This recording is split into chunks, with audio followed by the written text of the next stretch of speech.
आराधना धीरज के साथ पार्क में बैठी थी। ऑफिस की बातें बोलना, मुझे दही खिलाना, हाथ से सैंडविच खिलाना, ये सब तुम अनुराग को दिखाने के लिए कर रही थी ना, जानबूझकर? नहीं ना, नाना तो मैं भला ऐसे क्यों करूंगी? मैं तो वो सब तुम्हारे लिए ही कर रही थी, प्यार से ही कर रही थी धीरज।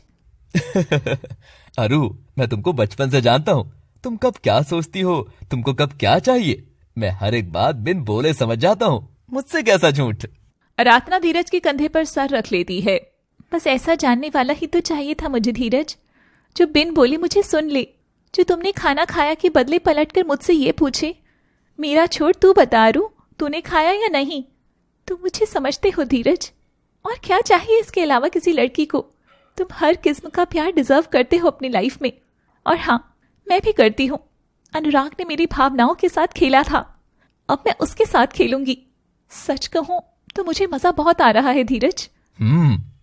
जितना तुम्हें बाहर से जानता हूँ उतना ही अंदर से भी जानता हूँ, पर तुम उसकी बातें मुझसे करती हो तो मुझे तकलीफ होती है आरू, पर मैं तब भी सुनूंगा। जानती हो क्यों? क्योंकि तुम कभी अपनी किसी से कह नहीं पाई। तुम कह पाती तो शायद आज इस काले लिबास की जगह लाल लिबास में लिपटी होती।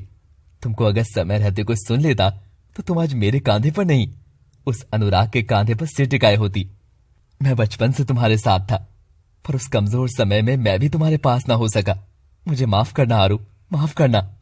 धीरज स्पर्श मार्ग से आराधना के भीतर का सारा दर्द अपने अंदर महसूस कर रहा था, और देखते ही देखते उसकी आंखें नम हो जाती हैं और आराधना के चेहरे पर उसका आंसू जा गिरता है।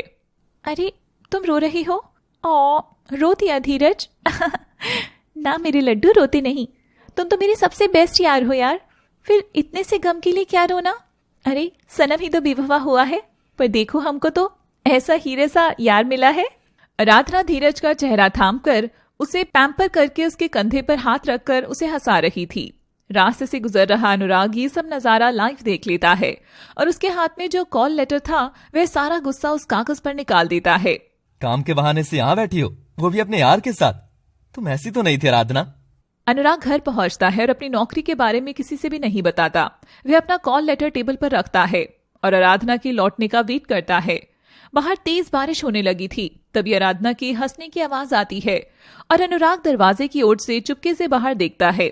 बाहर तेज बारिश में आराधना धीरज के साथ भीग रही थी, उछल रही थी, छप छप कर रही थी। ये देख अनुराग के पूरे शरीर में बिजली दौड़ गई थी। धीरज, मुझे बारिश से बहुत प्यार है धीरज, बहुत प्यार। जी कर रहा है मैं इतना खुलकर नाचूं कि मोरनी भी शर्मा जाए। मैं नाचूं आज छम छम छम। जानता हूँ तुमको बचपन से ही बारिश बहुत पसंद है। वो तो भीगती ही थी, मुझे भी भिगो देती थी, और फिर जुकाम होता तो आंटी मुझे डांटती थी। कितनी बदमाश रही हो हमेशा से तुम। अनुराग ये जानकर उदास हो जाता है